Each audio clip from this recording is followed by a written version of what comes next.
I think Dr. Angela's audio is having issues. Thank you very much for joining Busoga Health Forum. I would like to invite Benjamin to give us a brief about BHF, our activities that we are having this month, and then Dr. Felix Chizito, the projects officer at Busoga Health Forum, will tell us about the Urban Thrive project. Benjamin? Okay, thank you, Elizabeth. Let me hope I'm very audible. Yes, I can hear you. Yes, I welcome all participants and members of Busoga Health Forum to this webinar, and I want to thank you for always keeping it on your calendar and joining the CMEs that we are always having. Yeah, Busoga Health Forum, Elizabeth, I would like to share my screen.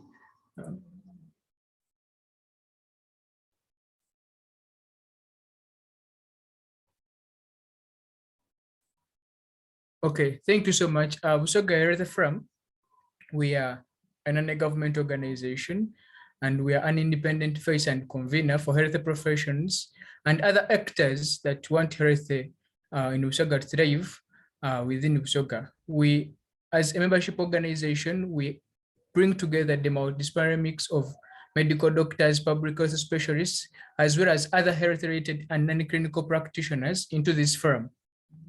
As BHF, we advocate for the improvement and maintenance of personal and community health through development of community-centered interventions, policies briefs based on evidence that is generated in the region and the country on the best practices.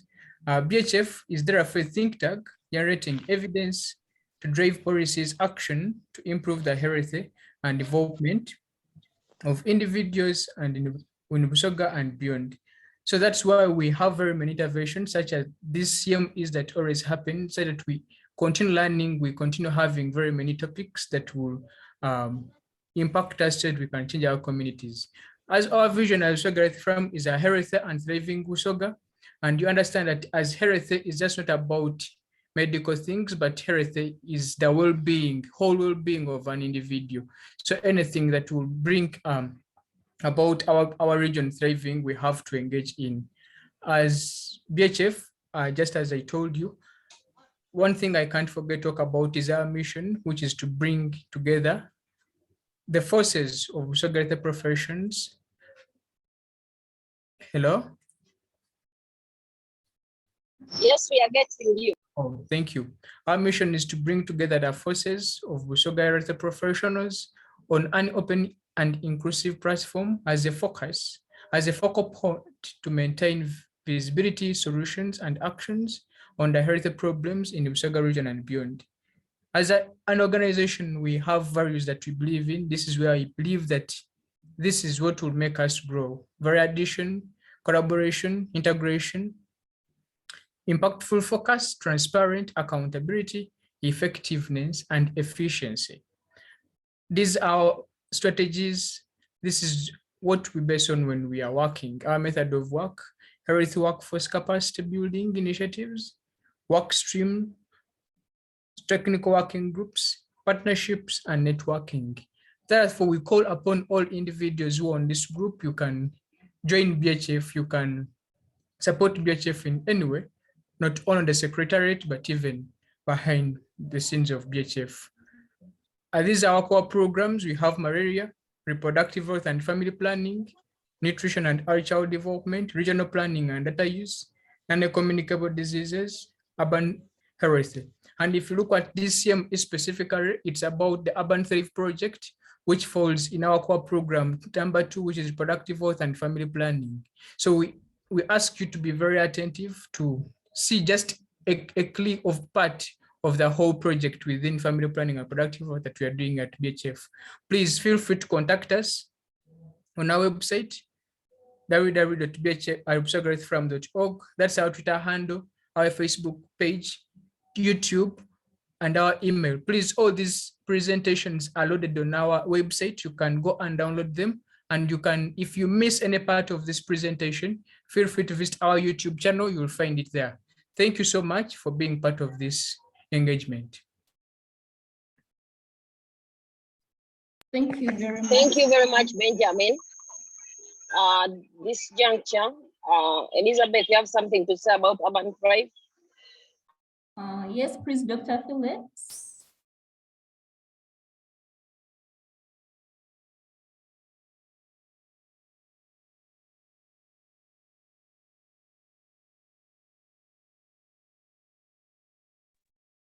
Yes, good evening, members.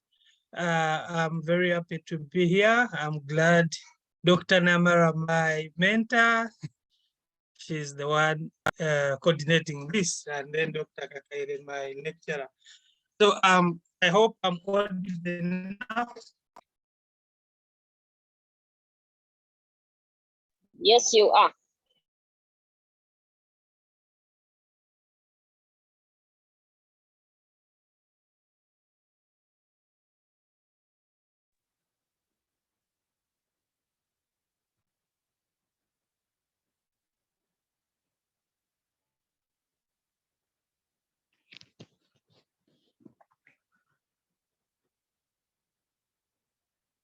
Hello, yes, yes. My name is Public Background, Ikora. So Urban Thrive Project is an aspect of voluntary family planning in areas of implementation. That is, yes, I hope my screen can be seen. So the project is a 3-year project, which is funded by John Templeton Foundation. And as earlier said, it is to increase coverage and uptake of voluntary family planning in the 2 cities, Jinja and Iganga municipality. And the project seeks to enhance knowledge and understanding of voluntary family planning. The word voluntary, we are not advocating for any method, but we are giving information so that people make the right decisions in regards to family planning, whether they choose natural or the modern family planning. That is what we are doing, giving them the right information to make the informed decision. So also looking at to strengthen family planning service delivery and governance capacity. So the project is implemented by Makerere University School of Public Health with Busoga Health Forum as the main implementer. So we have implementation objectives. So we have the research and the implementation objective, but as Busoga, I'll focus on the implementation objective.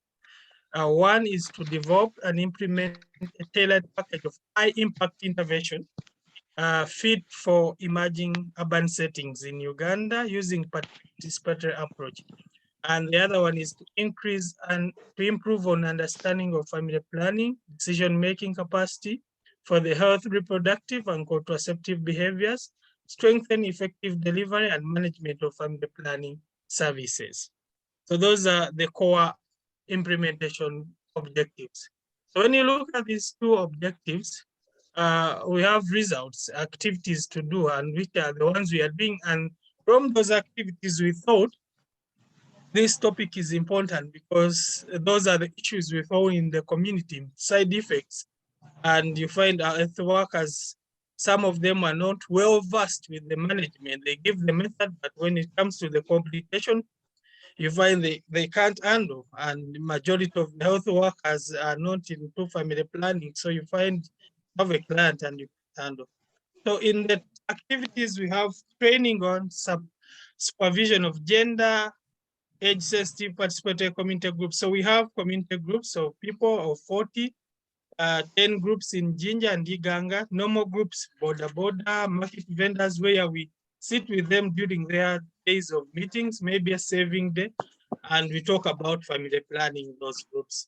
We trained the leaders and then they formed these groups. They identified groups within the community where we are sitting and intervening with these people, giving them information. So the theory is if we sit with these 40 people in Jinja in 10 groups, those are 400.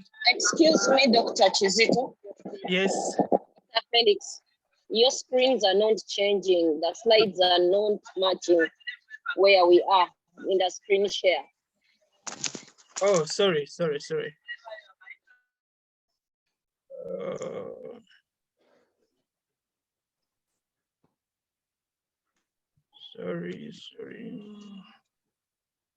Elizabeth, I don't know what is wrong with my screen.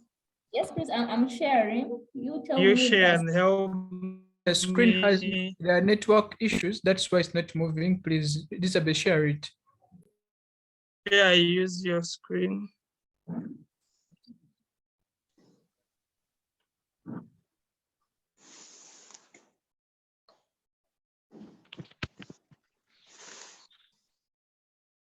Yes, thank you, Elizabeth.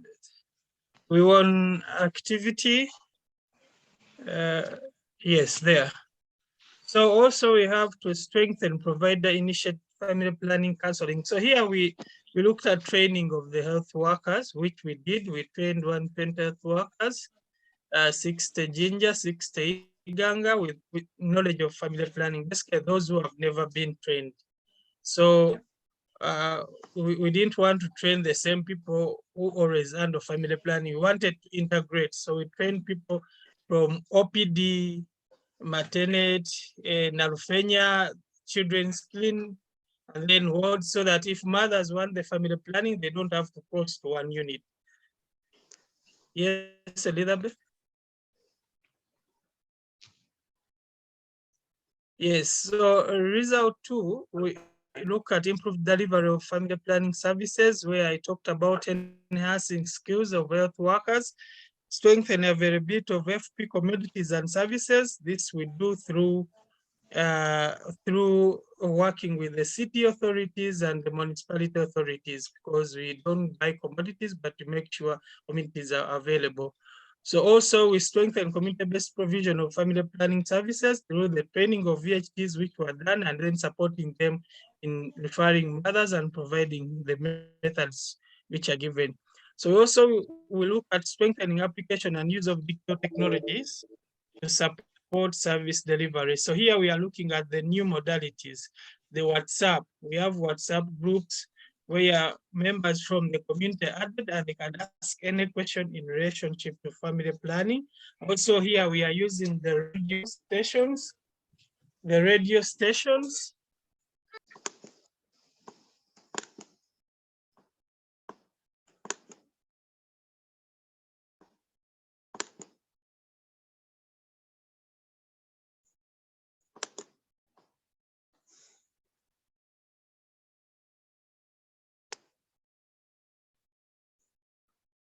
Dr. Felix, your microphone is off.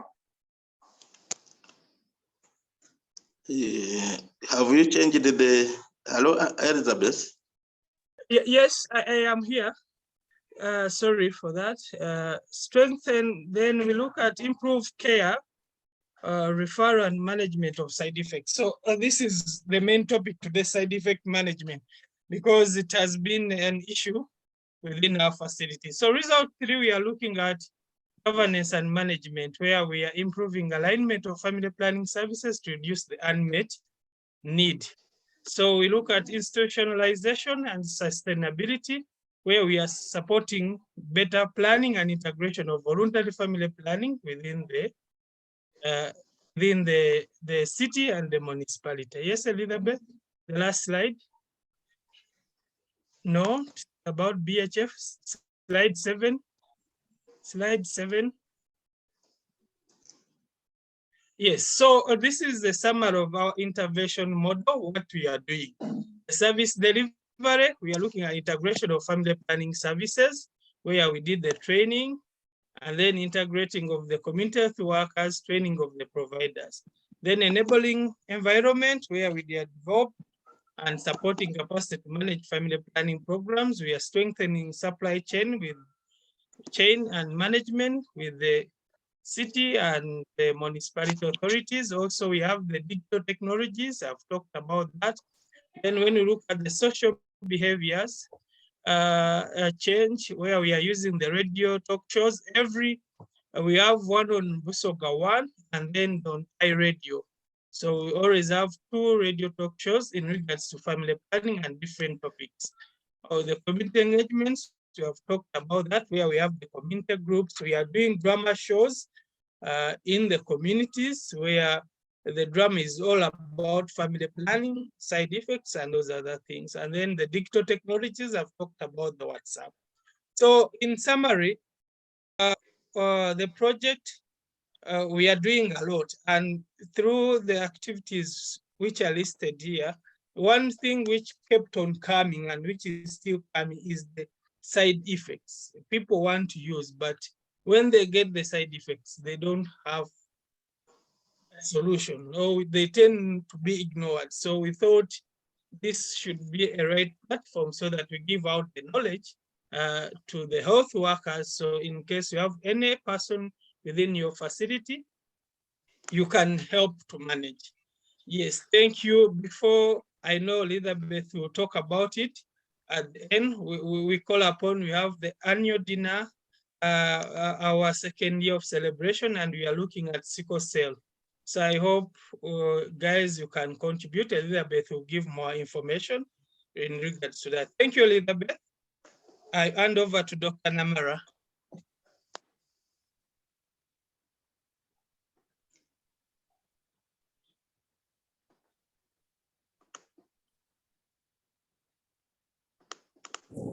Hello, Elizabeth. Yes, please, Dr. Angela. Okay, as BHF is sorting itself to share with us the annual dinner invite. Elizabeth, are you guys ready? Yes, please. Yes, please. We are ready. Yes, thank you so much, Dr. Namara. I want to tell members that this year, Busoga From made 2 years, and we are going to climax it with an anniversary dinner. And activities towards this anniversary already began. This year we are looking at this year we are going to have this anniversary dinner, which is where the funds that are going to be contributed are going to support the care and management of sickle cell disease in the Busoga region. So we are going to have this dinner at Civil Service College on 10th of December 2022, and we are having tickets that are ranging from 500,000 shillings. We have that of 100,000 shillings, and we have that of 50,000 shillings. We already began these activities. Yesterday we had a cleaning of their central market, and we also done awareness on sickle cell. We are partnering with other organizations like Agrichi, and we have done sickle cell walks. We had in Iganga, in Mutumba, and we are continuing with most of the activities. So we are calling upon all members on this webinar. Please feel free to come and join us on this dinner. Please give in a coin, any money account to support this sickle cell disease within this region. If you want to contribute, please feel free to contact those numbers on the flyer for your contribution, or you can visit our website and please book in the event part of our website. Thank you so much, Doctor.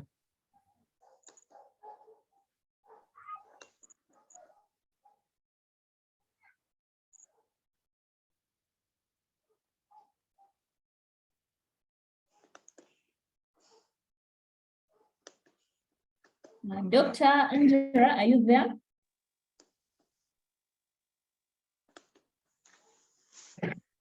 All right, at this moment, I would like to invite one of our members at the Busoga Health Forum, who is also the technical advisor on the Urban Thrive project from Makerere University, College of Health Sciences. Hello. Dr. Welcome to take over.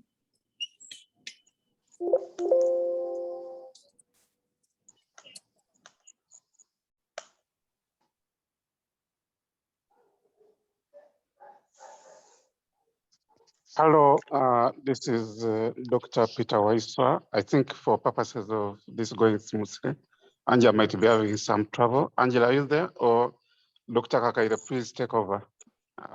Thank you very much. I'm having my own troubles, but good evening, ladies and gentlemen. I'm happy to be here with you. I will not be able to share the slides. My computer has developed issues, but let me ask Elizabeth to share because I sent the slides to her earlier on. Elizabeth, can you do the needful? We have run out of power here, and my computer has had issues. Elizabeth, are you there? Hello? Yes, please, I'm here. Let me share the slides. Yes, please. Thank you. You can see how dark we are. Our power has gone away just now.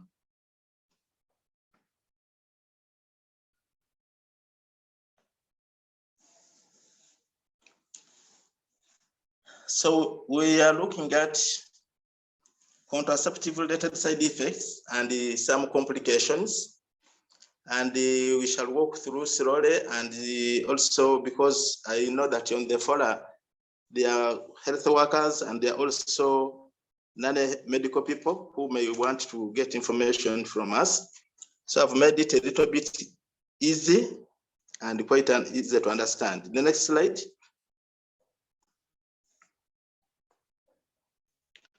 So family planning methods are many. Some are chemicals, others are devices. Sorry, And as you Dr. can Elizabeth, can you do a full slide show? And thank you. I'm working on it. Okay, Okay. Doctor, you can go ahead. So I hope we can do that.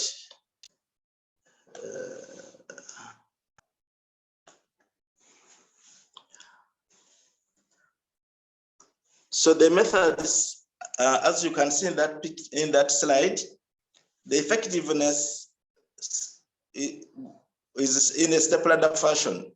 You move from the less effective methods like the spermicides and washing over the genitals after sex to condoms, mon beads, and finally you go to the next tier, which is injections, pills, lactation amino methods, and then the more effective methods, which is the implant, the IUDs, vasectomy, and biototuber irrigation. Those are the best, where the failure rate is less than 1 pregnancy per 100. So like all medicines and the devices, each of these could have side effects and complications. So in the next slide, we see that most of these, next slide, please. Most of these devices and the drugs we use for family planning have some side effects. Some side effects are common and the others are rare. And these side effects may go away over time. Some are easily treated. We say that most of the side effects from family planning committees should last not more than 6 months. Usually they should be going away in 1 to 2 months, but if they are to persist, they should not persist beyond 6 months. You may have to rethink the method if the side effects are persisting beyond that. It can be unclear if side effects are caused by the method. Some of the effects people have been tolerating, yeah. So sometimes what we report as side effects may have already been there, but then they become enhanced during the time of using the method or when the patient wants more because of the method they are using. And then clients may experience one or several side effects. It does not mean that if you get excessive bleeding, you don't get other effects. So the effects may be many in one person. And side effects can vary by brand or severity. Severity may also vary by method. So the brand of medicine, if you are using microgynon, you may get some side effects which may be slightly less than another similar combined contraceptive. And being on an injection, you may get side effects which are from those of the other. So they may vary by brand and by type. Next slide, please. So in the definition, next slide, please, Elizabeth. Yeah, as far as the definition is concerned, is that side effects are minor problems which are short-lived, and they usually subside within a short duration of time, 2 to 3 months. They should have gone. Whereas, next slide, whereas complications are more serious. Next slide, please. Elizabeth. Yes, okay. whereas complications are problems which require urgent medical attention. So if you get a problem which requires urgent medical attention, that is no longer a side effect. It has become a complication. Elizabeth, can you move the slides, please? I am moving the slides. I only think I have internet issues. Okay, it has gotten stuck at side effects. Okay, good. Now, what are the influences of side effects? The initial decision to use the side effects may influence the initial decision to use a family planning method. After you have counseled the patients and you tell them about side effects, the initiation of the method may not, clients may fear to initiate a method because of fear of side effects. And side effects may make a continuation of methods, discontinuation of methods. We find that in Uganda, if 100%, if 100 women started the method, 50% will drop off within 1 year because of side effects. So we see that they have a big influence. It can satisfaction with the method. People may be satisfied. They get unacceptable. The method may become unacceptable to them because of the side effects they're experiencing. So this is how important it is. It can impact on the decision to use the continuation and with the particular method. Yes, these impacts can be reduced by discussing the side effects before the method is. If a patient selects a method when they know what they will face, and they say they will tolerate that, then they are likely to tolerate the effects and continue with the method. So discussing the side effects with the client before in session is very important, that they know what it is and what they will face and how that will be managed. And managing the side effects promptly and practically is very key for continuation of the methods, and also allowing method switching. If in case the method is causing unacceptable side effects, we should allow us to switch to other methods. But despite this, many providers do not inform clients about side effects. The next slide. And why would this be the case? These providers know the side effects. They have the clients, but they don't inform them about these effects. Yet they know that informing clients about side effects will make them most likely tolerate the side effects, make the family planning methods more acceptable to the client. We fear to tell them these clients. The main reason is that maybe we are too busy. The clients are too many, and you think that if you start going into digital counseling about side effects, benefits, and whatever, you don't have that time. Some people worry that if clients know that clients may reject the methods after knowing the side effects. And some people are unaware of the consequences of actually the side effects. The health workers may not be aware of the frequency, how often does the side effect occur. So they will not indulge in that discussion. And the lack of support materials, the teaching aids and the job aids may be lacking, and therefore the service provider may be uncomfortable discussing side effects. But we should have, so the solution is that reassure that counseling can be brief. Not every patient takes a lot of time. Some people have already come with made up minds and they want an explanation on how to use their method and what they will face. So I think sometimes the counseling can be brief. We need to provide our healthcare workers with the literature, the right information, such that they articulate the right thing, not coming with assumptions and miss. Reassure that side effect counseling increases the use and the continuation of family planning methods. And to give providers training, we need to give training to our providers on how to manage common side effects, and then provide simple reading materials for providers in case they face patients with side effects. Yes, next slide, please. Yes, side effects. Which are the common side effects? We have the common side effects. What we have here are mainly side effects from hormonal methods. Hormonal methods have similar side effects, whether they are combined or contraceptives.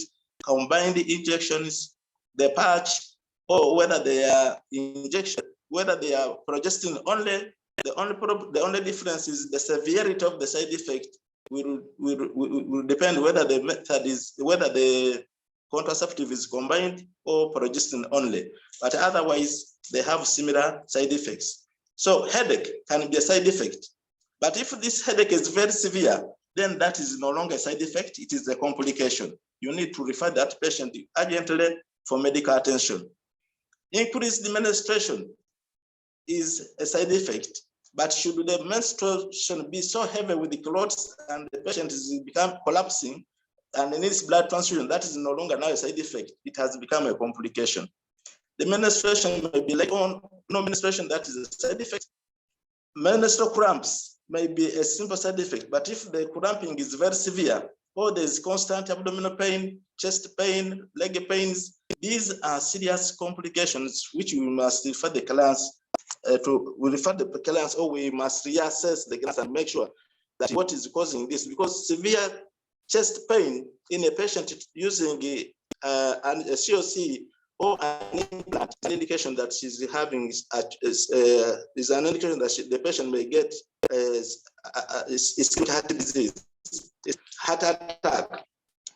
And if you have leg pains, it's an indication that you are likely to be developing clots in your calf muscles. And if you have pains in the belly, then we may think that you are actually having cysts that may be undergoing torsion and causing severe constant pain. So we need to reevaluate this client and decide on which care to give. Some other complex side effects are weight gain or loss, which is usually due to increased appetite or loss of appetite, because when you eat, if the contraceptive makes you eat too much food, you are going to gain too much weight. Or if it makes you get nausea and the loss of appetite, then you're going to lose weight. Vaginal dryness and the local skin irritation, these are simple side effects which can be dealt with. However, if you see the skin or eyes of the patient are becoming yellow, it means there's liver damage. And we need to reassess that patient and see if we should continue with the method or change. Loss of sensation in the arms or legs, those neurological effects are not side effects, but main complications. There are some consequences which we must tell our patients, and these negative or positive consequences, we need to tell them and they get aware that if they see or they feel these consequences, they need to come back to us, or they should not be surprised. For example, you may feel weak, unwell, feel weak, too weak to work, unable to participate in religious activities. Religious communities will not really, many women who have frequent bleeding, continuous bleeding, may not participate too much in religious community activities because bleeding, like if you're Muslim, you are not going to go to the mosque when you're bleeding. Some men will not allow you to prepare food for them if you are in your periods, and that can be frustrating. Some of the methods may make you feel unattractive if you develop pimples and you become too big.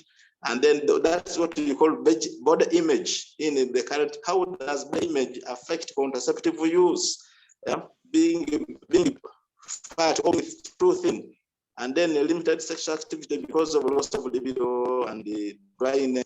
These will be negative consequences. But on the other hand, some people get some positive consequences, like enhanced sexual pleasure. Like if you have IUD, the springs are causing the cervical glands to produce a lot of vaginal mucus, cervical mucus, which lubricates the vagina. Then some people may get enhanced sexual pleasure, and some feel more attractive. Yeah, some people may look more attractive, and the others. And so, if you have these negative consequences, you may sometimes have to discontinue contraceptive method or use it irregularly. It may cause people to discontinue the method or may use it irregularly. Okay? So, now, what do we do to treat these side effects? Treatment The next slide. Elizabeth, the next slide. In treatment, Elizabeth, you have gone away? Doctor, we are the use of soap. Hey, you have reached the soap. So now management of FP related side effects and complications, you can use the soap process in managing side effects. The soap is an acronym which collects subjective data and you make your own assessment. Excuse me, doctor.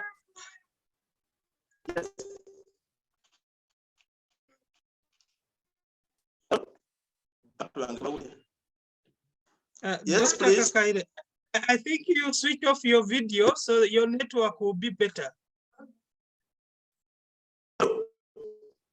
After all, you are seeing darkness. Okay, thank you. Is it better now? It will improve, I think. Okay. So the acronym is in the process of contraceptive side effects. And here we collect data with the patient. A patient may tell you that I'm bleeding a basin of blood every day, which is not possible. A human being has only about 6 liters of blood, 5 to 6 liters. A person has about 20 liters. If you lose 20 liters of blood, you cannot be walking. So subjective data, we got this information. Then we examine the patient. And after examining the patient, we put the subjective and objective data and we make our own assessment. After this assessment, you make a management plan. So next. So next slide, please. That one is we have done that assessment. Now example. We go to the example.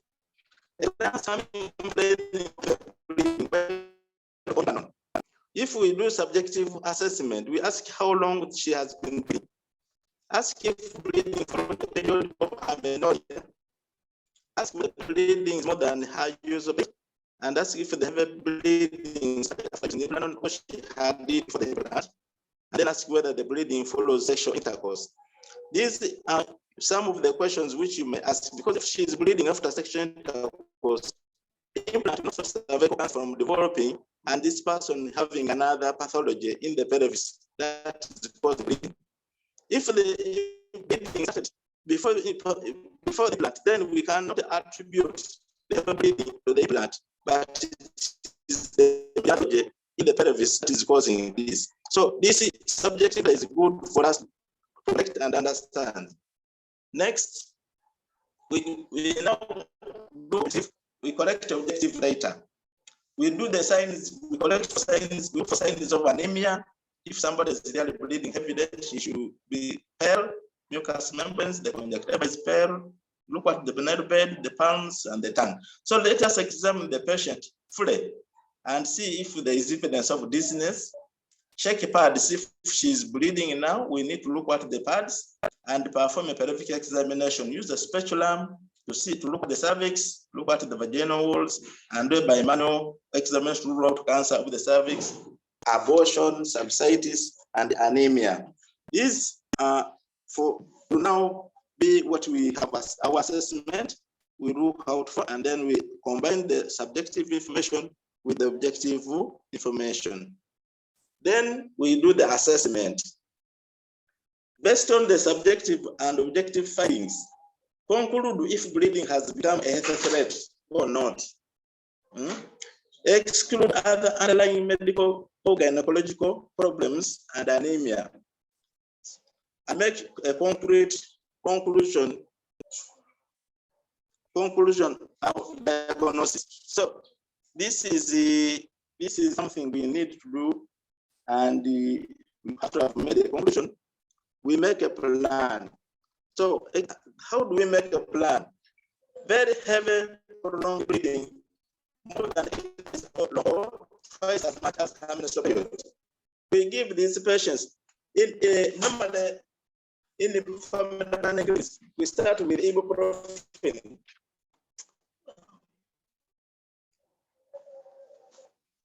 We start with ibuprofen. Is the drug which we give to people who are having bleeding disorders due to family planning methods. And the doses are quite high, 800 micrograms, 400 micrograms to 800 micrograms, 8 hourly for 5 days. We need to take into consideration that many people nowadays in towns are under a lot of stress and they have gastric or peptic ulcers. So we need to be sure that we give these drugs to people who don't have ulcers, and they should take them with the meals, after meals. So even you have eaten, you can swallow. Otherwise, you can use other methods like mefenamic acid, tranexamic acid. Mefenamic acid is also an anti-inflammatory drug, but it has less gastric effects than ibuprofen. Unfortunately, most of the health facilities don't buy mefenamic acid. We give it 500 milligrams 8 hourly for 5 to 7 days. If not, you can use tranexamic acid, which has no effect on the gut, and it causes platelets to coagulate and form a clot and stop the bleeding. It's more efficient than all this, but it is a bit expensive and not available in health facilities. You have to go and buy from the pharmacy. If bleeding stopped after those tablets, you reassure her. If the bleeding has now stopped before you examine her, you may have to reassure her that she can continue using the method. If the bleeding persists, we can give low dose combined oral contraceptives in those people who are using progestins, the implants, the injection Depo-Provera, Cyanopress. If bleeding persists after using the non-steroidal anti-inflammatory drugs, we may have to give you a COC, 1 cycle, sometimes 2 cycles, and then we discontinue and the bleeding will stop. If bleeding persists after using the COCs and the client is very uncomfortable, cancel have another method of her choice. So here we can decide to switch. If the bleeding persists, you give the ibuprofen, it fails, mefenamic acid, it fails, tranexamic acid, it fails. COCs have also failed. In somebody who is using progestins only, then you may have to switch to another method, which is non-hormonal. Evaluate and treat an underlying medical or gynecological condition, or refer if you cannot manage the gynecological condition. Because these people can have endometrial polyps, they can have uterine myomas, they may be having hematological disorders like low platelet counts, bleeding disorders, coagulation disorders. So these people, if you do hematological indices and you find the medical condition problems, then it is better we refer them to the appropriate doctors, whether a physician to look at the hematologist or a gynecologist to deal with a physical problem which is in the genital tract. Yes, so these are the drugs which we are talking about, non-steroidal inflammatory drugs, ibuprofen, and you may use mefenamic acid if you have it, and these are progesterone inhibitors which construct the uterus, or tranexamic acid, which is a thrombin drug which causes thrombosis. It makes microthrombi forming in blood vessels which have opened up and bleeding, and then they put a plug and stop the bleeding from occurring. Tranexamic acid, if good enough, it can be given as an injection. It can also be given as a tablet. If somebody is bleeding heavily and comes to you and you have tranexamic acid, 1 gram IV, 1 gram given IV will stop the bleeding in the next 30 to 45 minutes. And then she can continue and go home on tablets for another 5 days. So if you don't have the injection, then you may have to give only the tablets if you have them. Now, hormonal contraceptives, the other effect which is common with the hormonal contraceptives is amenorrhea, missed periods, which may concern a client. Well, you know, ladies want to have their periods. Something which takes away the period brings concern to these ladies. They don't know whether they are pregnant, the fear of pregnancy, or they think this blood is collecting somewhere and is going to become a swelling. So these people need to be reassured. You investigate and cover that what is the missed period. Do they know what a missed period is? Is there any spotting?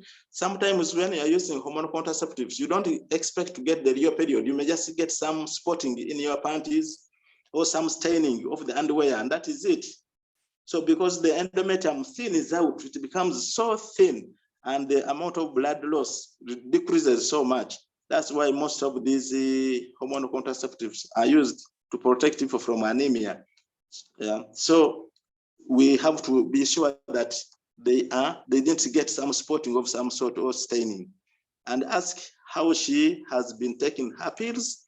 If some people take pills continuously, if you have a 21-day, a packet with 21 active tablets and no iron, people may move from one packet to another without break. And if you don't break for 7 days, you will end up having amenorrhea. So we need to ask the patient how she has been taking her pills, and then rule out pregnancy. Is she pregnant? She could have actually conceived.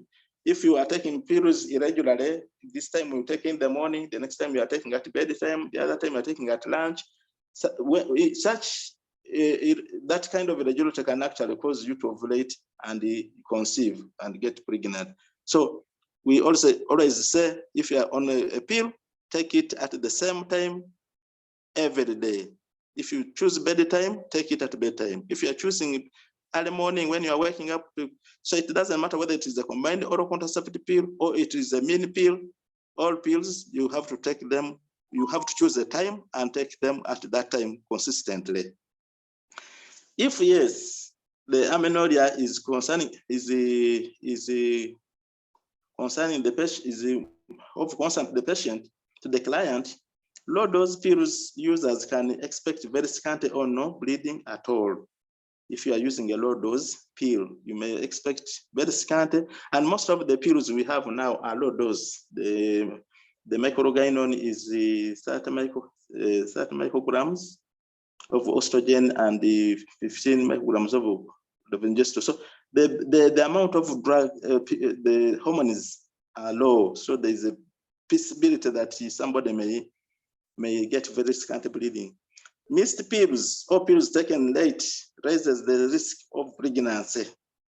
Clients on a 21-day pills pack may forget to leave a pill-free week for menses, and they just continue with the pack. If the client is pregnant, refer her according to the pregnancy. If she intends to continue with the pregnancy, she should stop the COC and continue with her pregnancy. If you conceive when you are taking COCs, you are taking POPs, you are on injection, whatever method you are using, there is no family plan method which will cause the abnormalities in the baby. You just have to discontinue the method and continue with the pregnancy. Next.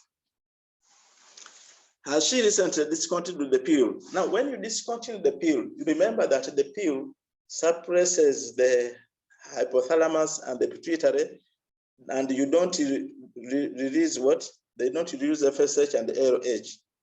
Now, if you discontinue the menstrual bleeding which you get every month is just withdrawal bleeding. The effect of the hormone on the endometrium is what you are seeing. Now, when you withdraw the pill, the time it takes for the brain to wake up and start producing FSH and the LH vary from person to person. There are people who will not get amenorrhea after discontinuing the pill, but there are people who will get amenorrhea for 6 months before they see the periods again. So if the client is not willing to explain that there may be a delay in return of her menses after stopping the pills. If her periods were regular before beginning the COCs, they will be irregular when the COCs are stopped and may take some months to return. Help the client to make an informed choice for another contraceptive method if she chooses that she wants to continue with family planning, but she's not interested in having no periods. because periods are treasured in our society. The other thing which can be a big problem more than amenorrhea is spotting or bleeding between periods, also called breakthrough bleeding, commonly during the first 4 months after starting pills. These pills, actually, it is not just pills, but also starting hormonal contraceptives, even the injection, even the implant, you may get these breakthrough bleedings, but it is common with the pill, the combined pill and the pill plan. Ask if the client has recently begun the contraceptive. Ask if she has missed one or more pills, and if she takes pills at regular time every day. Ask if she has had much vomiting or diarrhea. Now, if you take a pill and you get diarrhea or vomit before 30 minutes elapse, it means that pill had not been absorbed, and you will have to take another pill, because this one you have lost it in the vomiters or in the stool. So if you take and vomit, that means that the pill is not working. It is not there, it has been thrown out. So you reassure, acknowledge that this is annoying but not dangerous, and expect it to resolve within 2 to 3 months. If necessary, instruct the client. If the client has had vomiting or diarrhea, explain that this may have interfered with her body's absorption of the COC, and recommend condoms or abstinence for 7 consecutive days after the vomiting and diarrhea resolve. So those are some of the things which we can do.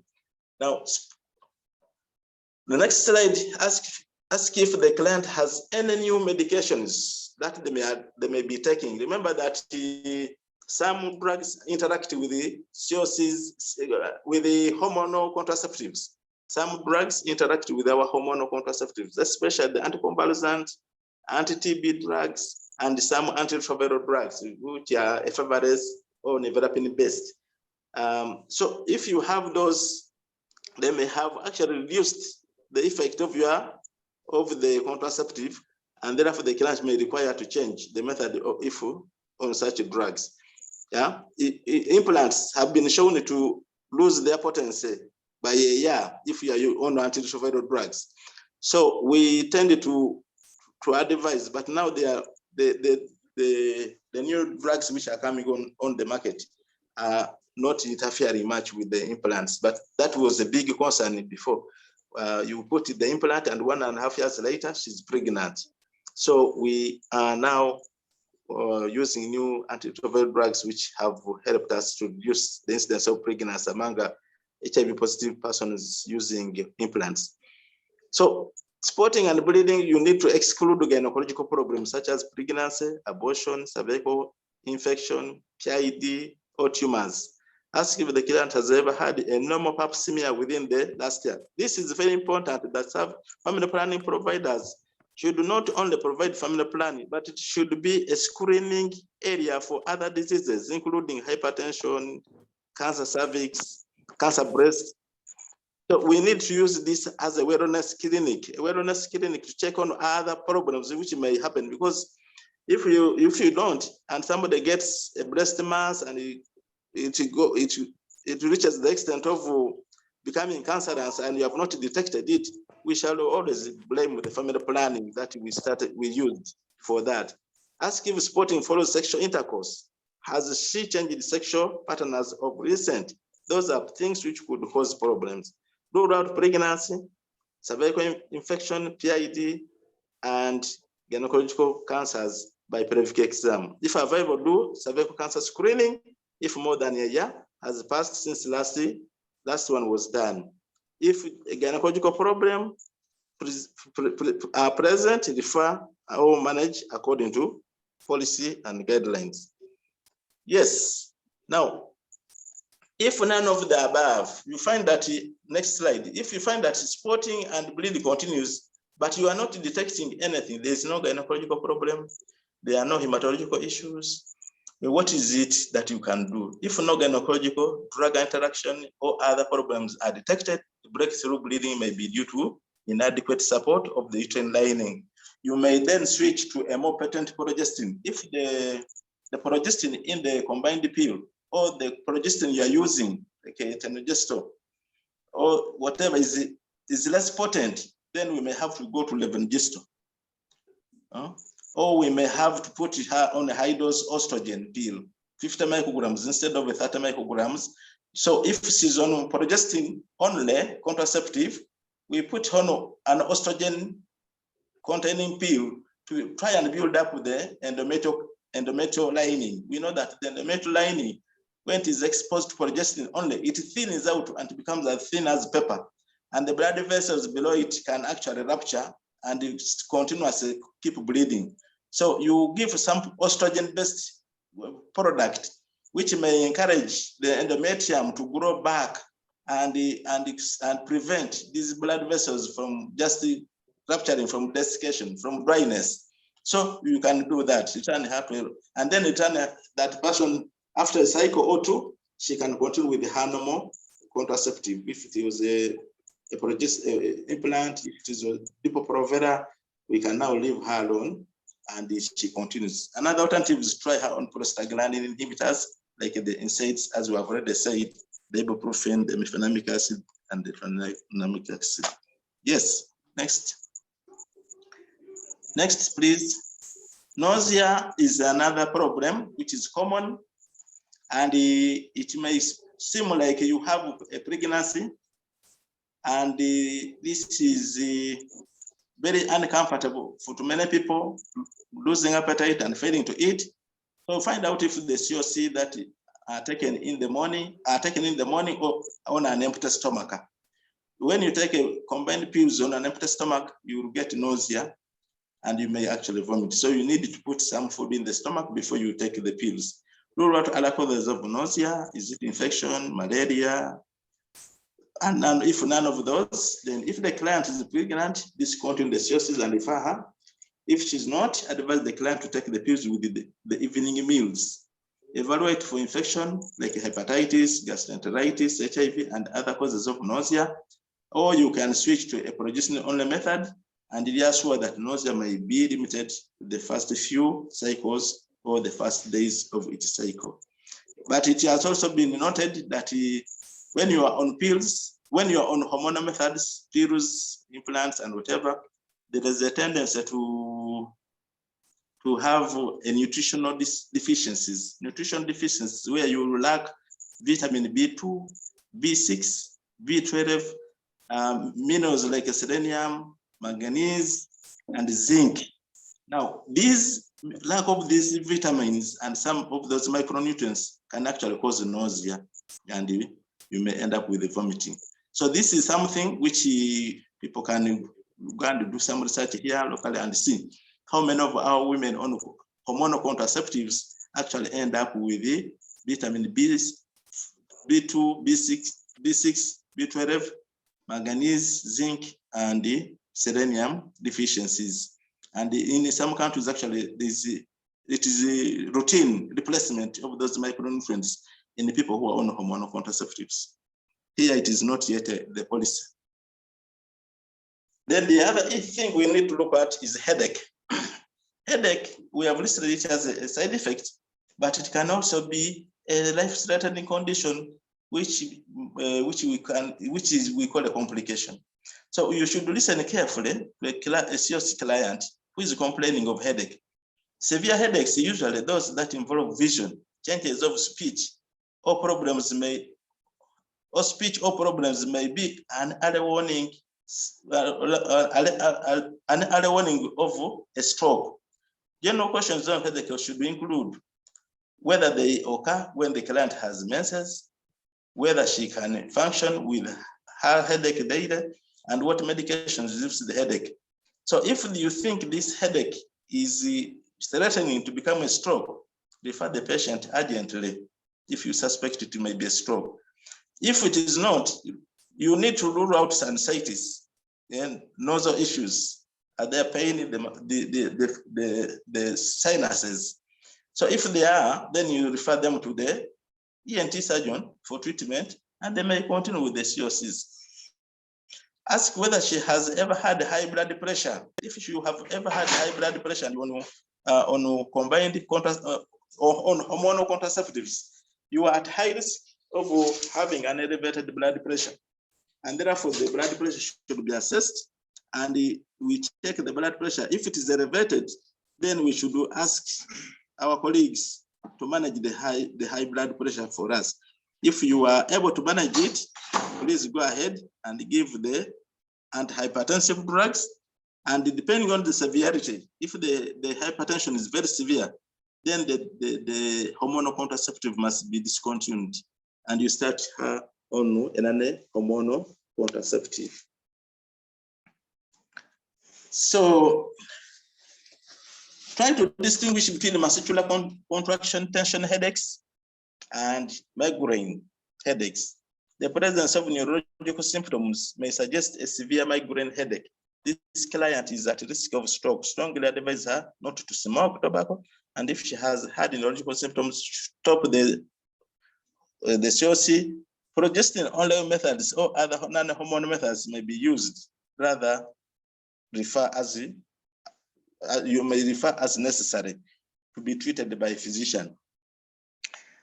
Generally, migraine headaches can vary from mild, severe pain is often located in the temporal areas and throbbing in nature.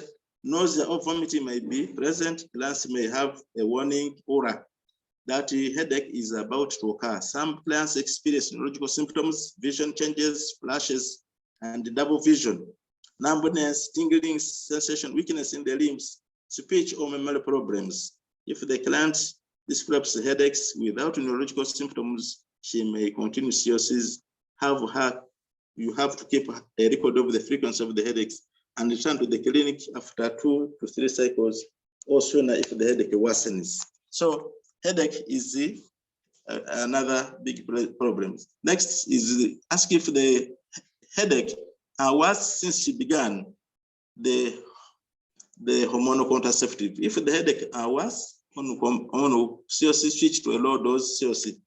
If we progestin only or non-hormonal contraceptive method may be better for. If the headache is worse with COCs, you may switch to progestin only or non-hormonal methods. What is this?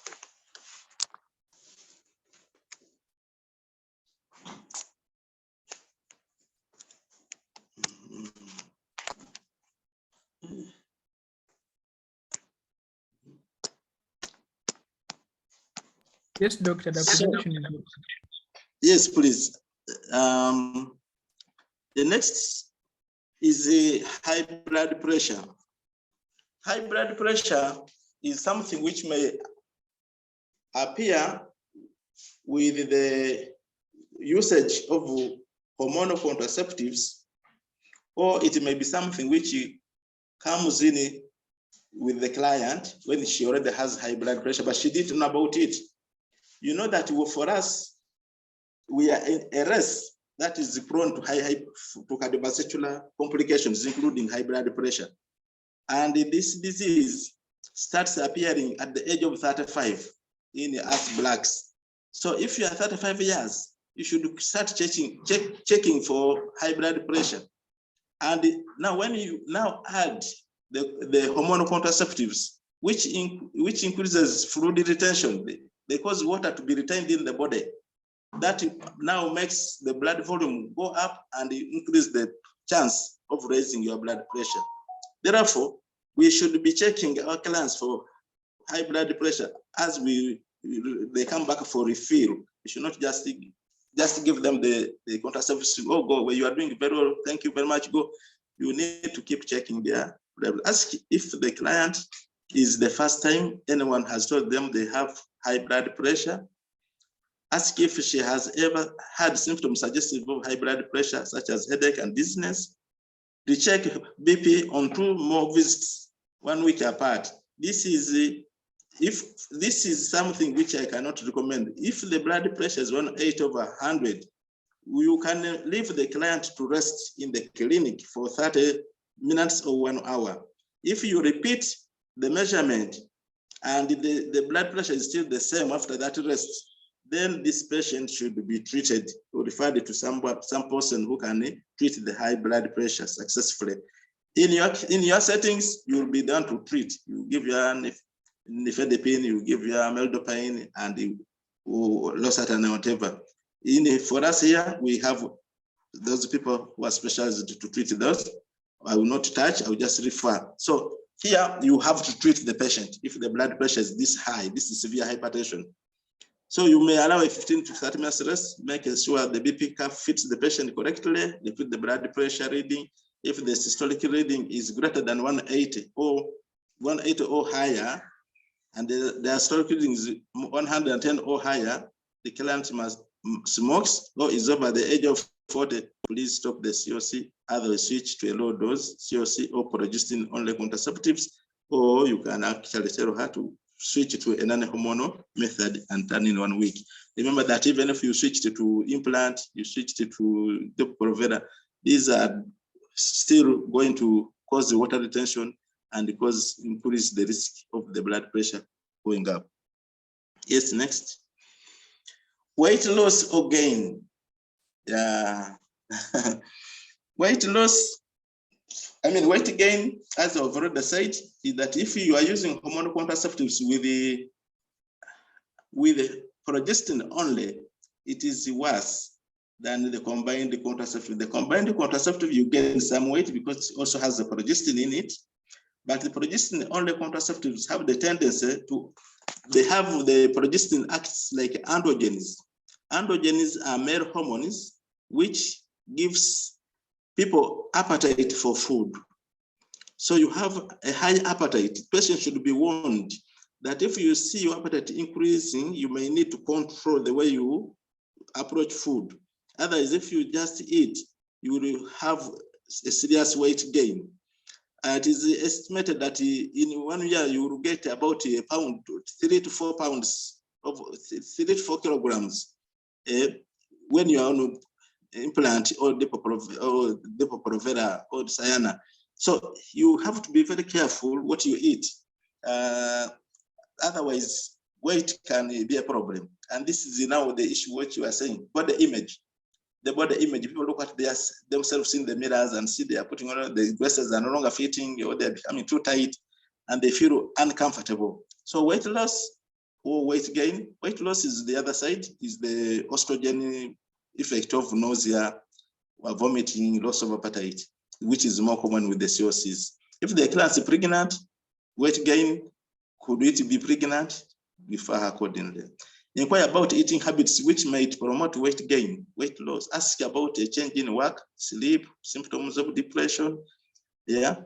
If the client denies poor eating habits but complains of increased appetite or weight gain without apparent cause, ask if the weight gain is unacceptable. So if the client is pregnant, refer to the antenatal clinic. Instruct the client to proper nutrition and exercise. Yeah. Counsel her and refer if depression is detected. Again, depression in hormonal contraceptives is a deficiency of vitamin B6 and B2 and B2, B6 and B12. You end up with depression. So that is where issues can be. Explain to the client that all hormonal contraceptives may have a slight effect on weight, but those in COC is very low and should have only a little effect. Counsel for other non-hormonal methods like IUD or BTL or vasectomy if the husband can allow. Then breast tenderness is the next problem which is forget. Breast tenderness is determine whether the woman is pregnant by history and pelvic examination, determine whether the woman has breast lumps or nipple discharge, suspicious of cancer. If she's breastfeeding and breasts are tender, examine for breast infection and ask the client to know if she has, whether the client notices this only when she's using the hormonal contraceptive. So these hormonal contraceptives tend to, as I said, to make the client gain fluids, and these fluids are going to go into those loose tissues. The loose tissues are mainly the breast and the feet. The shoes no longer fit very well because they are swollen. The water accumulates there. So if the client is pregnant, of course, we shall refer her, discontinue the COC. If physical examination show a lump, research suspicious of cancer, stop the COC, help her make an informed choice of another method, and then refer her for appropriate evaluation and management. If the breasts are not infected, recommend proper clothing support. If the breast infection is present, use warm compresses and advise to continue breastfeeding as we give appropriate antibiotics. And then we may counsel clients to consider switching to another method. So this is about the breasts. They can be a problem. Some people give actual diuretics to these ladies to remove the excess fluids. Aprinox is a very commonly used to remove the excess fluid which these ladies could be having. Now this is another issue, loss of libido, sexual drive. Ask if this is due to other causes such as dry genitals, painful intercourse, or marital issues and family problems. If no other cause is found, ask if the client sees this as a serious problem. Then you may have to cancel or refer as appropriate. If yes, switch to a more androgenic progestin such as the levonorgestrel or etonogestrel. Now, what causes the loss of libido is that the hormonal contraceptives increase the sex binding protein in the serum. And now this sex hormone binding protein, when they increase, they bind the androgens in saturation. And even ladies, to have sex drive, they must have some level of the male hormones. Now, if the male hormones are depleted, this person is going to have a loss of libido, and that is going to be a problem. So there's advice that this also, and this this increase in sex binding globulin is seen in patients who have lost vitamin B6, B12, and B2. So you may have to consider also supplementing their diet with the multivitamins. So encouraging them to eat a lot of vegetables and fruits and drinking a lot of water would be of help.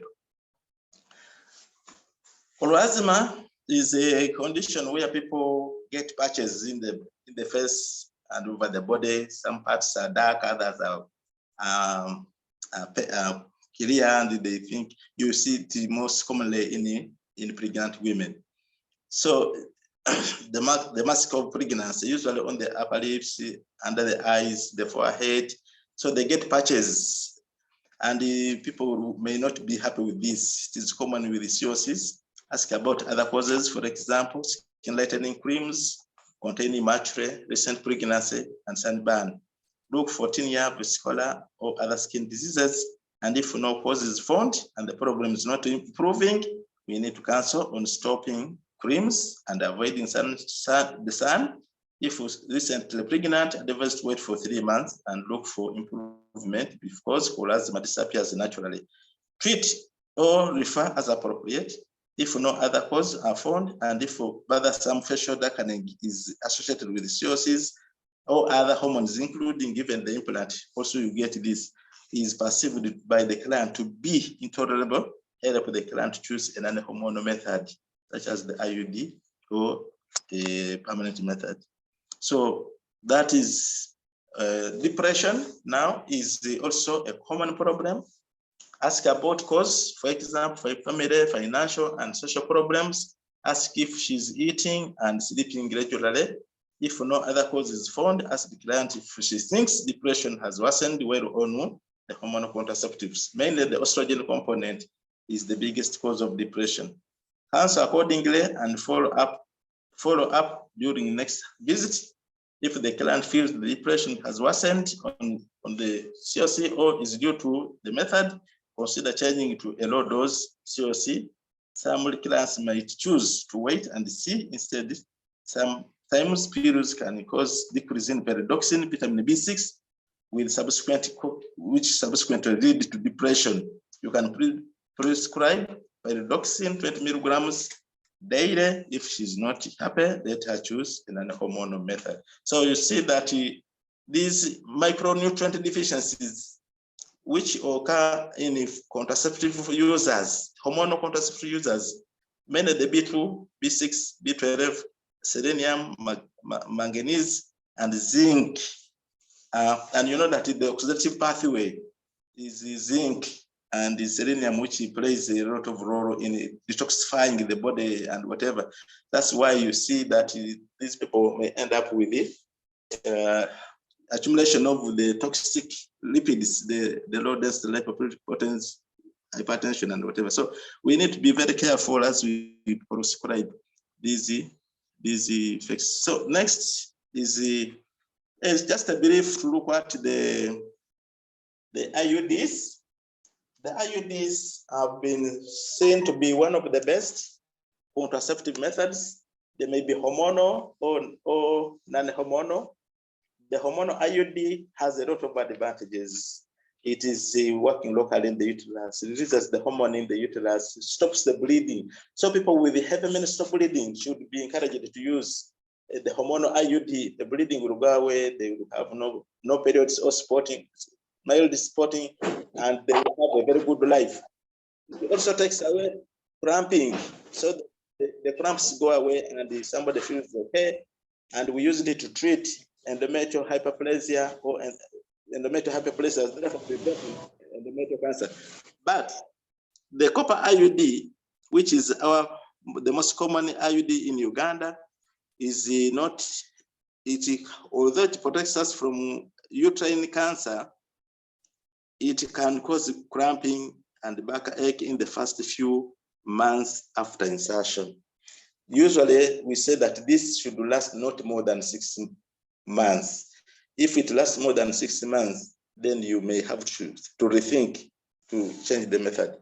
And this cramping can be mild or it may be very severe. And when it is very severe, you may think, because most of the STIs in Uganda are diagnosed syndromically. It is said that 50 to 80% of women with the STIs in Uganda are not asymptomatic. 50 to 80%. If they have gonorrhea, they will not be having symptoms. If they have chlamydia, they won't be having symptoms. Therefore, it is possible that you go and insert an IUD in a person where you will see with your naked eye that the cervix is healthy, there is no infection. You insert the IUD in there, and you actually transfer infection from the cervical canal into the uterine cavity, and then this person will get infection. So this infection related to IUD will occur in the first 21 days after insertion. If you get a patient coming back to you with an infection when she's wearing an IUD more than 21 days, more than a month, that person has acquired the STI during the use of the IUD. That is not related to the IUD. And that one is a problem of sexual life. We remember that most of these hormonal contraceptives, most of the contraceptives we have discussed here do not protect anybody from STIs. Therefore, we must be ready to always tell them these methods are very efficient at stopping pregnancy, but they are not good at stopping STIs. If you have a risk of STIs, please, you must use a condom or dual protection. Now, irregular periods may occur. So IUDs are associated with the menstrual changes, which is irregular periods, painful periods, spotting, heavy periods, and those are the main effects. Then there is vaginal discharge. Some of these guys, as I said, if you are using the hormone IUD, there's a problem of dryness. The cervical mucus does not get, the cervix does not produce mucus because of the powerful androgens in the IUD, and therefore the patient will complain of vaginal dryness. But in the copper IUD, there is increased fluid production, which makes people wet. Therefore, in that situation, if you are giving somebody a copper IUD, she's going to come back with a vaginal discharge. It is not a disease, but it is just excessive cervical mucus secretion, which you should always advise them to use a cotton panty. They should use cotton panties or a panty liner to take away the moisture. Otherwise, if you have fluids and you have a nylon panty, they are going to encourage fungal growth, the growth of a fungus. You will be scratching all the time, and you said the IUD has caused an infection, when actually it has just caused an increase in your genital fluids, and those fluids are the ones causing this. Now, for irregular periods, spotting and bleeding, again, the treatment here is the non-steroidal anti-inflammatory drugs, the ibuprofen, the mefenamic acid, and if those don't work, then you go to tranexamic acid. Now, if the cramping is persistent and continue, then you may think maybe there was some infection. You may need to give a full dose using the syndromic approach, the full dose for STI. That is Fixim 400 milligrams start, and the stromycin 1 gram daily for 3 days. Now, if you have expulsion is common in IUD use, about 6% of people who have had an IUD inserted have expelled it. It is a side effect which happens common, which means that you are no longer protected. That's the danger it has. Once the IUD is expelled, then it is no longer protecting you from unwanted pregnancy. So the expulsion could be complete when the IUD is thrown out of the uterus completely, or it may be partial when a part of the stem peeps through the cervix, and usually the husband may complain that he's feeling something piercing him.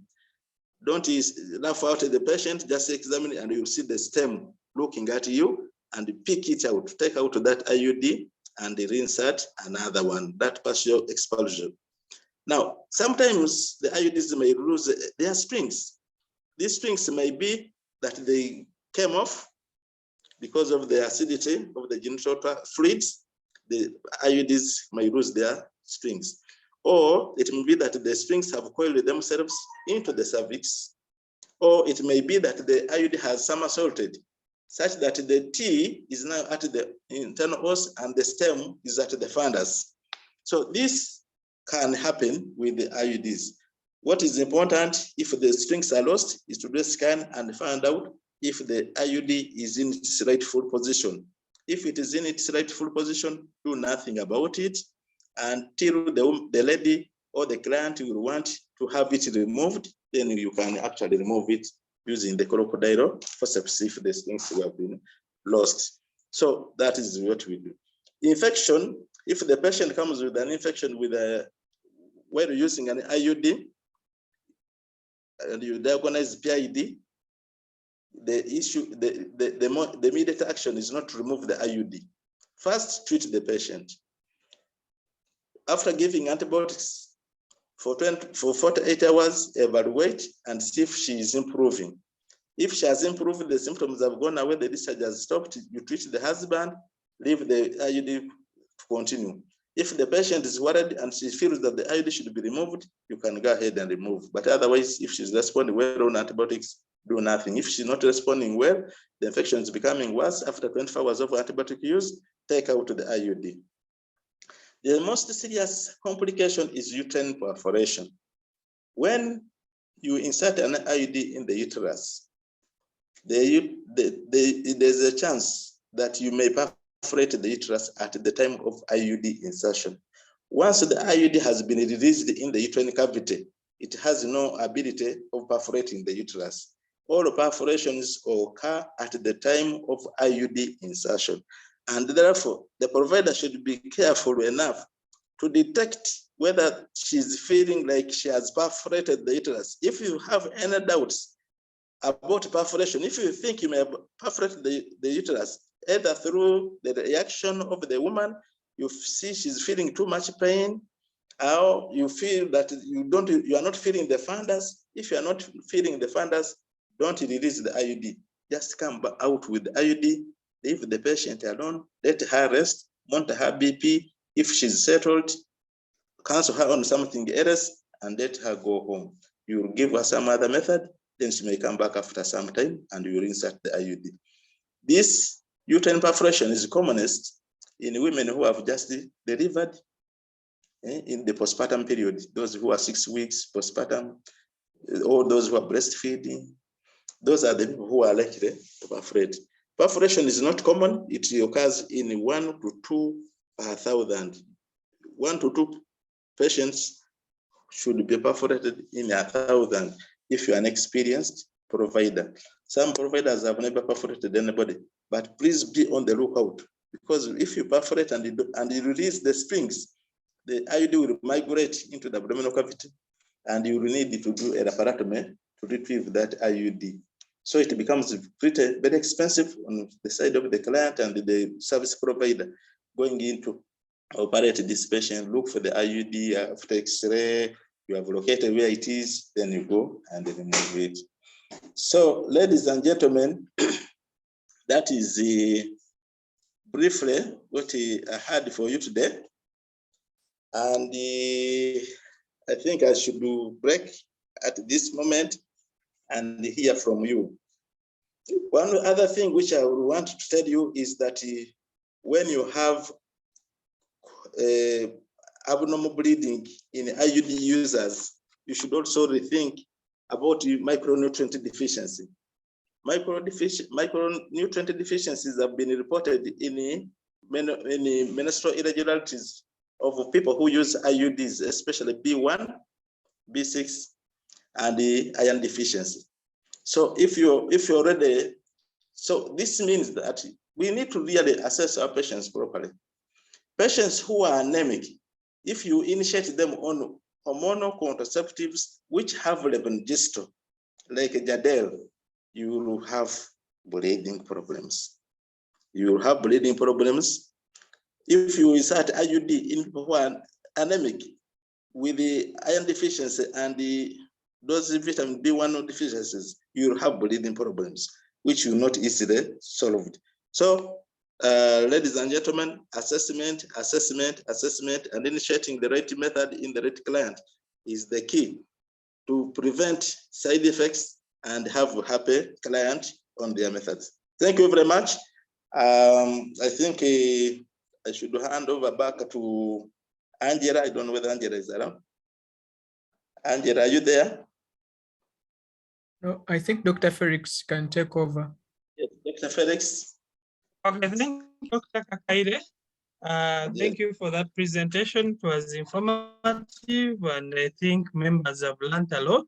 Yes, I would like you to address a few questions from members. I'll read one by one and then you respond. One member, this is not a question, but to the forum, to consider allied health for CMEs. We shall put that into consideration. The other member, that is Fahad, asked, is blood clotting during or at birth a side effect of a particular family planning method? So, doctor, blood you can clotting answer that. Blood clotting blood clotting is blood clotting during or at birth a side effect of a particular family planning method? Yes. Blood clotting at birth. That means if you develop DVT, is it? Yeah, the question is, if a person is blood clotting during or at birth, a side effect of a particular family planning method. So that means whether you get a DVT at birth, during giving birth, or when you have given birth, in other words, is it a side effect of any particular method? Now,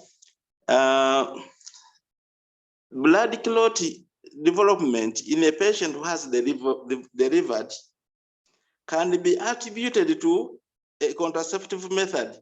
If this person who didn't breastfeed immediately started using a combined contraceptive, if you immediately after delivery, the child died, okay, and you chose to start using a combined contraceptive, you can actually get blood clots leading to DVT and heart attack and whatever, stroke, embolism into the CNS. This can happen if you start COCs immediately after delivery. So even if the baby has died, we don't encourage women to use COCs until after 21 days. If the baby has died, you should wait for at least 3 weeks before you initiate COCs, but the other hormonal methods can be started immediately. All right, thank you, Doctor. Yes, yes. Yes, and another one was asking what is COC in this case.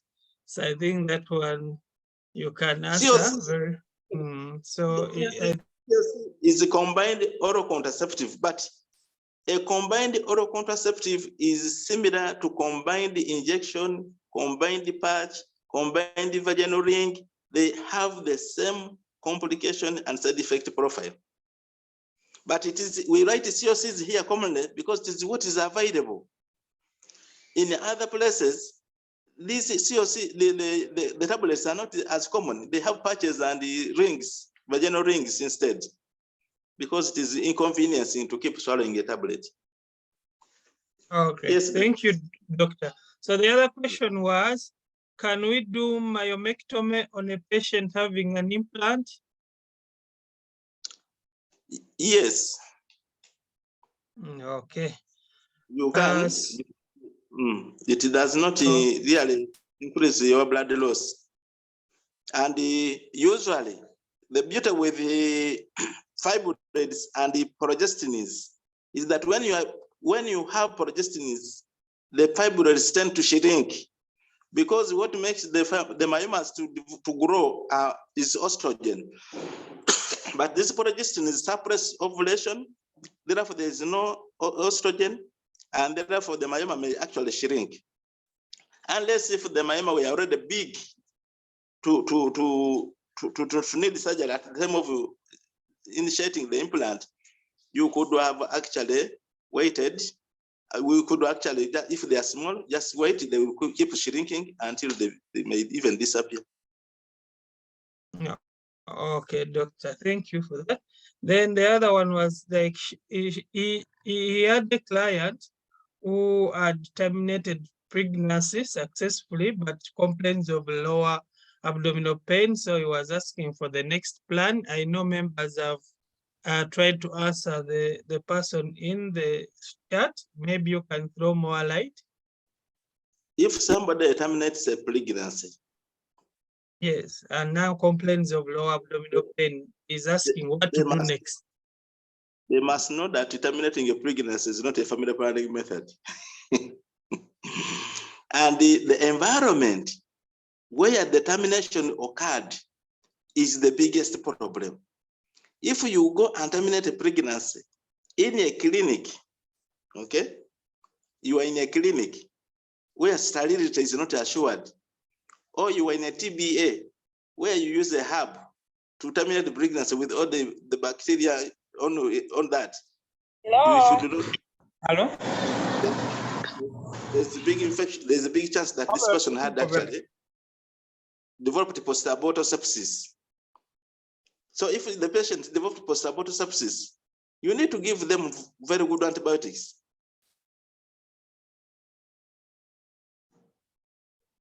All right, Doctor. Yes, Doctor.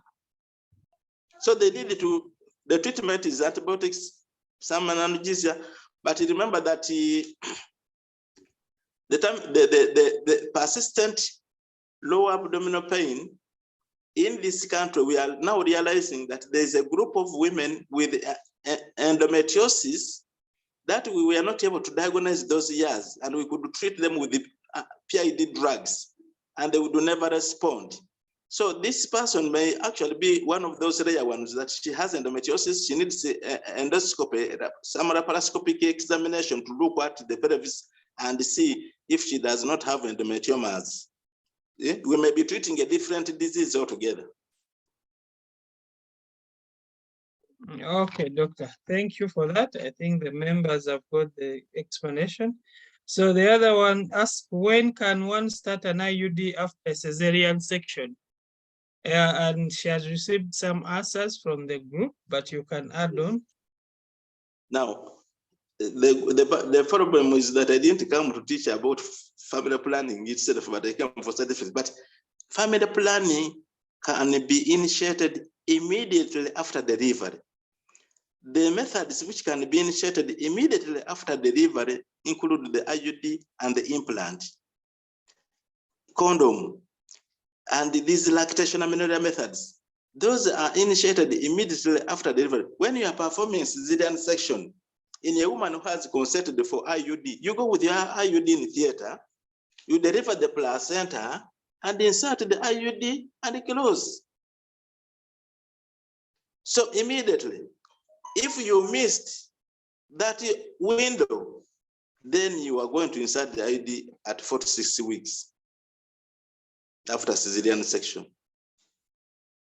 So if you're in a hospital setting and your patient has chosen the IUD, please insert the IUD in theater.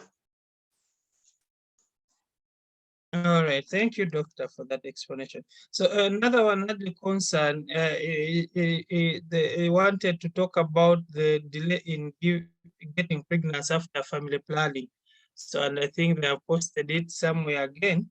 So they wanted that explanation. Why do women delay to get pregnant after methods, more so hormonal? Now, the implant and the IUDs, levonorgestrel and the copper IUDs, when you discontinue them, return to fertility is immediate. Return to fertility is immediate. You should expect your client to conceive in the next 3 months after discontinuing an IUD, discontinuing an implant.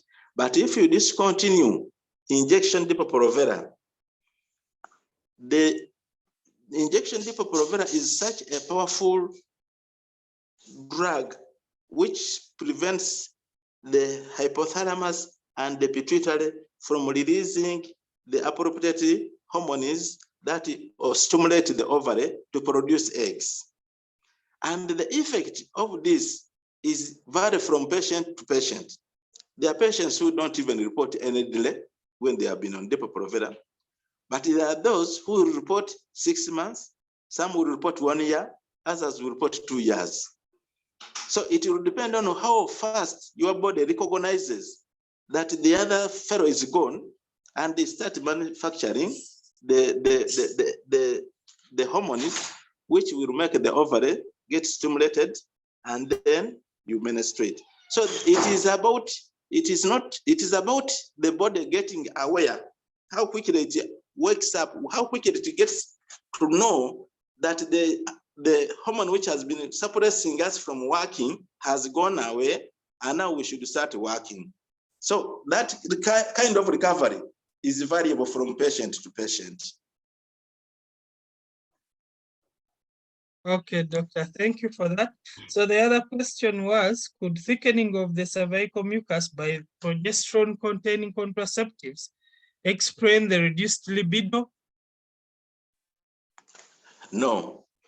The thickening of the cervical mucus from the progestins would explain why women who are on progestin-based compounds are less likely to develop pelvic inflammatory disease, because bacteria cannot easily go through a thick mucus to reach the fallopian tubes.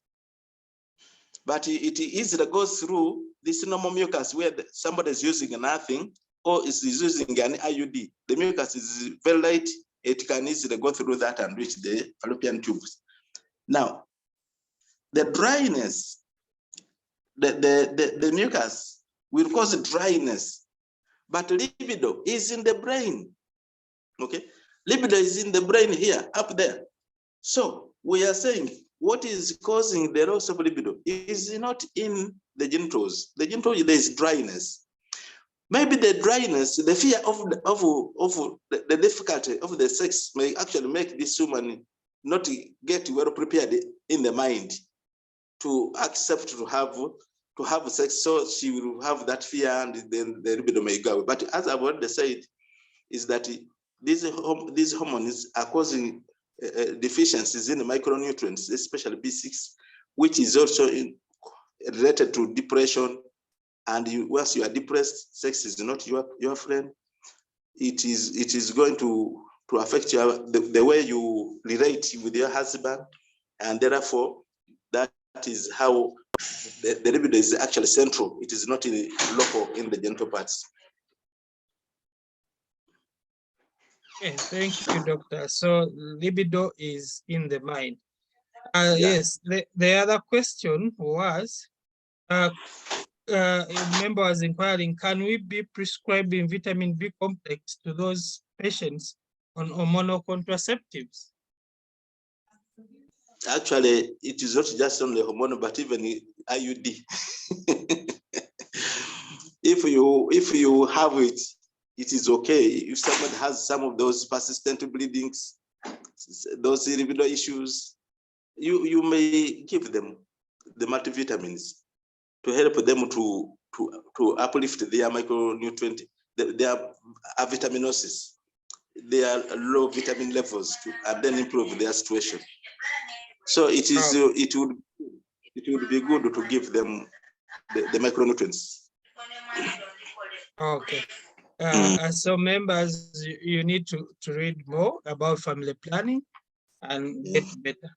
So the other question was, what about the use of neurogynon for PV bleeding due to hormonal contraceptives? So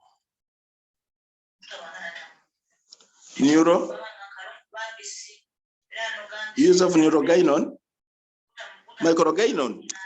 yes.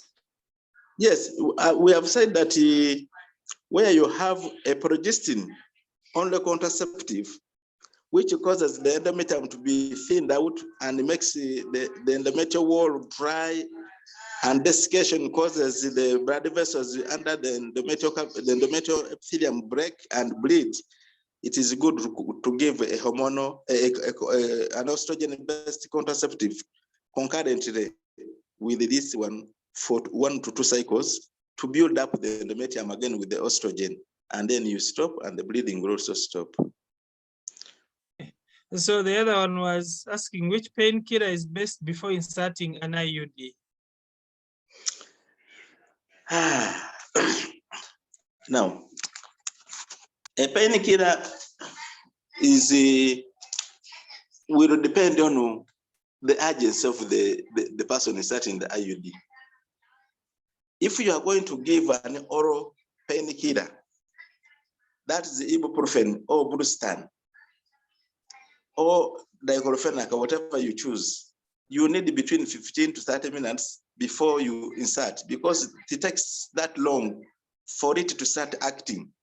If you are going to give an oral painkiller and in the next 5 minutes, you are going to tell the patient to go to the bed and insert, the patient will still feel pain because the medicine has not even started working. So if you have a line, you are seeing patients and you have these ones for IUD, and you think you take another 15 minutes before you start, give them their orals to take. As you continue clearing the glands, when 15 minutes are over, start inserting. These people will have the oral painkillers will have started working, and then you can insert with the minimal pain. Otherwise, if you don't have time, you have to inject your tramadol and insert in the next 2 to 3 minutes. It has already working. It is an injection. So the injection is different from a tablet. So the choice of painkiller will determine how long you will take before you insert the IUD. Although in a common practice, we don't give painkillers. We just insert without painkillers, although the cramping can be numbed. After insertion, we can numb the cramping with ibuprofen. Okay, doctor, thank you.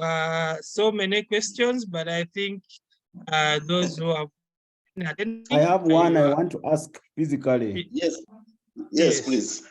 Yeah, thank you for the presentation. I have read somewhere, I have one experience I have come across where loss of hair, alopecia, was associated with insertion of, copper-based IUDs. I don't know if you know anything about that, but there's certainly literature online Mm. Do you have experience with this? How common is it in our setting? In our setting, alopecia is mainly associated with the Depo-Provera. Androgenic effects of the progestins are the ones which are causing these women to behave like a man, to look like a man. So the IUD which causes alopecia is not the copper, it is the hormonal IUD, because it has levonorgestrel, which is a progestin, and that will cause the hair loss. Now we don't have that one here, and we shall have the one which is next that is the Depo-Provera, which is very common. And you should always ask women if you comb your hair and you see a lot of hair falling off, please come back to us, because you will end up with the chiwalata. Yeah, now the funny thing here is, even personally, I could not make the connection, but then this is, and I'm talking because I was involved closely with this patient.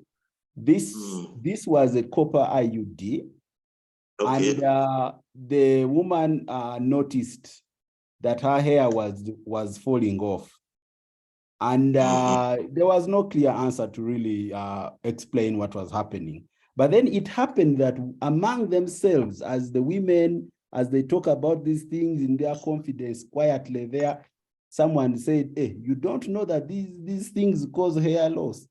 And then this person was able to even Google and find that there is actually literature. I don't know, it may not be verified, but there is literature out there that associates alopecia, hair loss in women with copper-based IUDs. And they removed it. Apparently, they are saying that they are getting better.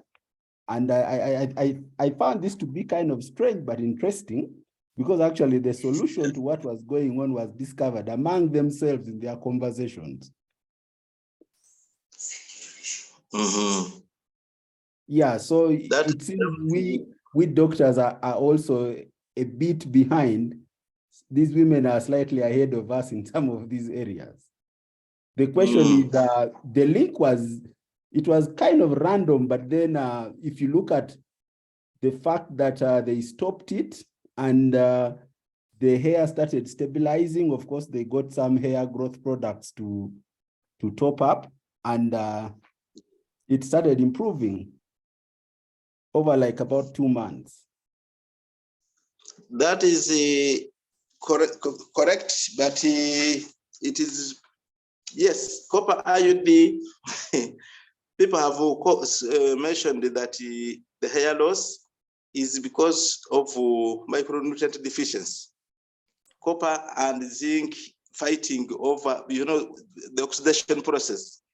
And this is where the issues are. Why, when you have the copper IUD, what other minerals are you disturbing in the system? So some people are linking it to those losses of zinc and selenium, which are being interfered with the high dose of copper in the bloodstream. As they increase the oxidative pathway, does it consume what other products could be helping the body hair and actually people even report acne, which is very interesting. Why would acne be seen in people with the copper IUD? Because we should be seeing that in the hormonal IUD. So this is something which is interesting, and I think we should continue looking at it. And as you have mentioned rightly, I think we should not push aside what women complain when they come to us complaining of something. We should not just say, it cannot be this. We should keep looking for more information and see how it is affecting these people. But I think it works through interfering with the other minerals which are helpful in our system: the zinc, the selenium, and the manganese. This copper, which is so much now because it is released in the system, and it actually gains access to the bloodstream. Okay, right. Thank you, doctor. Thank you, ma'am. for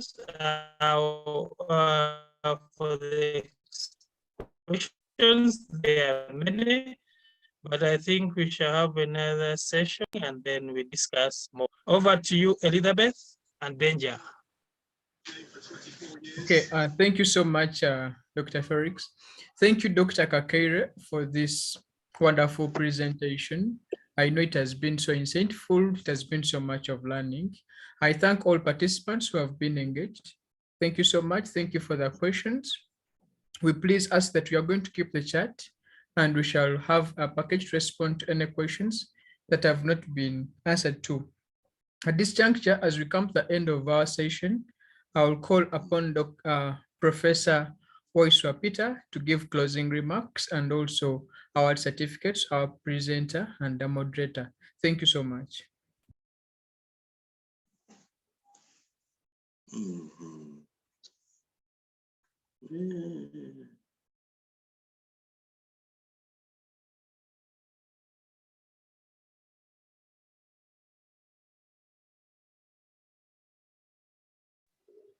Mwebale Baba.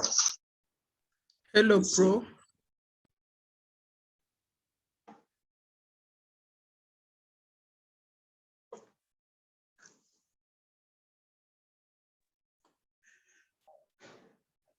Because Prof is not yet on, I request Dr. Paul Waibale to speak on his behalf and thank our presenters.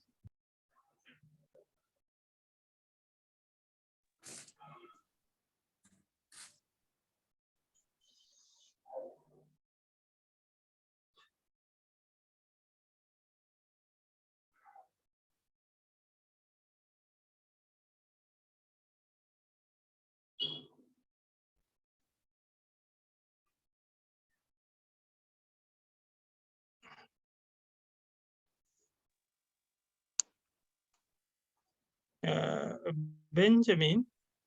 I think they're all not on. I'll take this opportunity. Hello, Benja, is Prof Waiswa not there? Prof is on, but I don't know what's really happening. Maybe Moses, you can close this.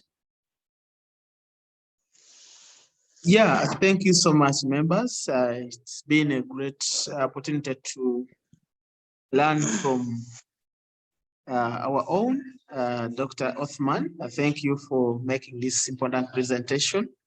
This is an area where most of the health workers have a number of questions that are directed to them, and sometimes they have no answers to the questions, but thank you for this elaborate presentation.